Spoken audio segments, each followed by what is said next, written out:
Let's check in on a developing story with Jenny Horne, markets correspondent here on the network. So, Jenny, that deadline is fast approaching, September 14th, and Stellantis made an offer to the UAW. Taking a look, Stellantis shares actually higher today. Take us through the details.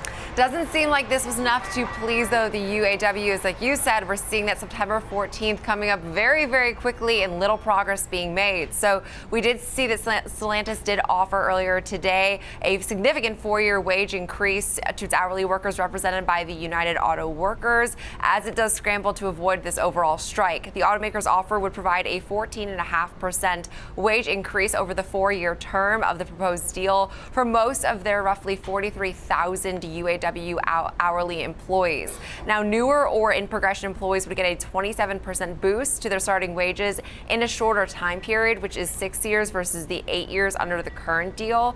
They also provides their UAW represented employees with a $6,000 one-time inflation protection payment on the first year of the deal and a total of around $4,500 in additional payments over the following 3 years. Their chief operating officer did say this is a responsible and strong offer that positions us to continue to providing good jobs for our employees today and in the next generation here in the U.S. The proposed wage increase is larger than those that was offered by rivals GM and Ford, which offered raises of around 10% and 9% respectively. And we did get news of this that, it's still falling short of the union's overall demands, which does include this 40% pay increase, a 32-hour work week, the restoration of sub-traditional type pensions, which currently Stellantis only offers around 30% of its employees to even be accessible to pensions.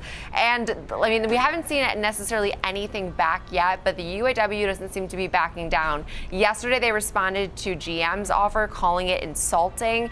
And this current contract, again, it's set to expire next Thursday, but the leaders have threatened the strikes if no deal is in place by that time. They have never in their history called major strikes simultaneously against all 3 Detroit automakers. So that's substantial. This impacts a mass amounts of employees. The Biden administration has discussed this. So it's pretty major news. And right now it seems like these companies are trying to scramble to please the union employees while still no deal is being made. So we'll obviously have to watch this over the weekend into Thursday, which does feel like it is quickly approaching. And right now the offers are just not good enough, Caroline.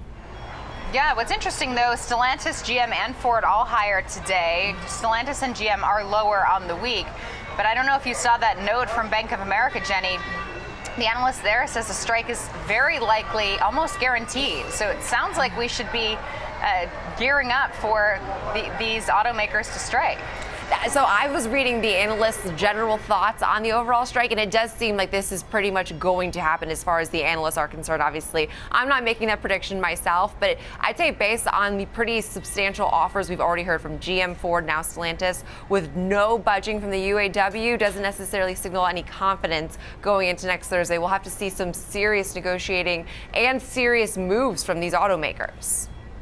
Yes, and I meant auto workers going on strike, not automakers. Auto workers at the automakers. Jenny Horne, thanks so much. Thanks, Caroline.